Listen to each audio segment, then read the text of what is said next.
Question 10. What head coaching vacancy is the most appealing? Well, we got 5 to choose from. You got Colorado, Arizona State in the Pac-12. You got 2 in the Big Ten with Nebraska and Wisconsin. And then you have Georgia Tech in the ACC. I feel like if you read this question and you don't put any thought in it, the first team that comes to your mind right away would be Wisconsin. Wisconsin and Georgia Tech, might I add, I guess you could put Nebraska in this conversation as well, have interesting regions or interesting types of restrictions when it comes to recruiting. So if you think that the recruiting might be an issue, that might not be so appealing to you. That might be something that hurts the appeal of that coaching job. Now, granted, Wisconsin has a great thing going for them. If they can be successful, and they have been in the past, we've seen them in Big Ten championship games. We've seen them win conference championship games. We usually see them win their bowl game, but they know how to recruit in their area and then hopefully bring up a few skilled players to get around their big guys and then go compete in the Big Ten. Nebraska, that's a whole other story right now. After the whole Bo Bellini thing, whole other story.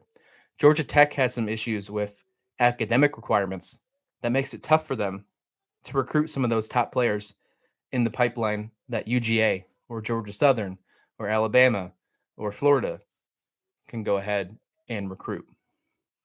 I think that if you want to make Georgia Tech a more appealing place for a coach to work and compete at and try and be successful against tough teams like the Bulldogs and the rest of the ACC at that note, you have to either take back those academic restrictions a little bit, make them a little more lenient, or get rid of them and level the playing field with the rest of the ACC, rest of the SEC, like Georgia, their in-state rival.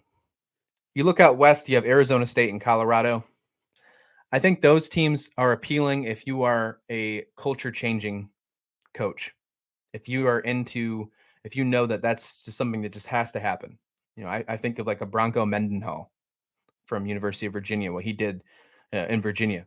He changed the culture, made Virginia relevant again. And we're seeing it with Kansas right now. I mean, we're seeing it with Kansas right now. So that's who I see.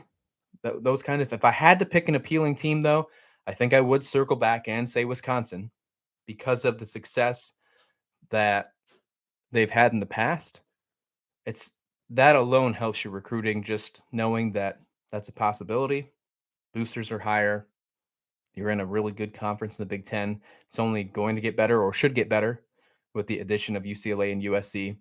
So that's who I would pick. If I had to put them in order, we'll play that game real quick before we get out of here. Wisconsin 1. I'm going to say Colorado 2 because I feel like there is nowhere to go but up with Colorado. So I'm going to put Colorado at 2 for most appealing. Then I'm going to go to Nebraska because I think Nebraska is almost in the same boat. Then Georgia Tech, then Arizona State. I think Arizona State's going to be a tough one. Everybody calls them the sleeping giant, but it just hasn't worked out in a very long time.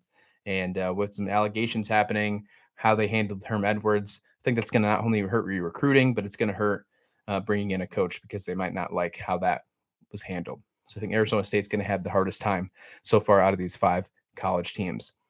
Now, as we talked about earlier on the show, Brian Harson's fired, or if he's fired, when he's fired, that will be the most appealing by far. SEC, Auburn, a team that is known to be a top-notch football team. Now you're going to have the most heat on you from the start, right away. It won't be well, you're in year 1. It's okay, Brent Venables of Oklahoma. No, it'll be right off the bat. But definitely the most appealing, and it will capture some top-notch candidates.